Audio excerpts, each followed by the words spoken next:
標標冷知識 Watch Here， 大家有冇睇過呢個標誌呢？今日嚟講下Omega呢個品牌名，佢唔係創辦人嘅名，而係取自希臘嘅最後一個字母，背後究竟蘊含住咩意義呢？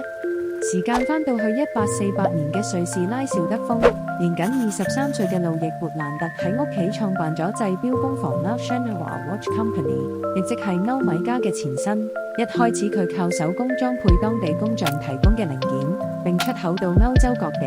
1879年，路易嘅兩個仔路易保羅同凱撒接管公司，並決定改名做 Louis Branton Fields， 同搬到瑞士製錶重鎮比爾。1892年，勃蘭德兄弟同愛比合作製造出世界上第一隻三紋腕錶。所謂兄弟同心，其利斷金。1894年，兩人合力打造出19令機芯，意思即係直徑19法分嘅機芯，單位換算後大約係43毫米。呢款機芯設計超前、準確穩定，而且透過單一錶冠就可以幫陀錶上面同校時間。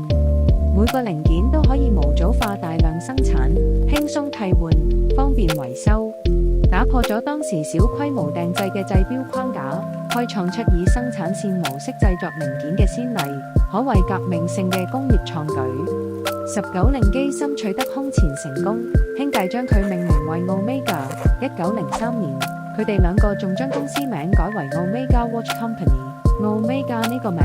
來自希臘最後一個字母，意思係事情嘅終結，象徵住品牌喺製錶領域嘅終極成就。可惜嘅係，喺呢一年，兄弟兩人嘅生命亦都嚟到咗終點，但係就好似呢個字母嘅形狀一樣，終點亦都係另一個起點。Omega 嘅製錶傳奇只係啱啱開始書寫，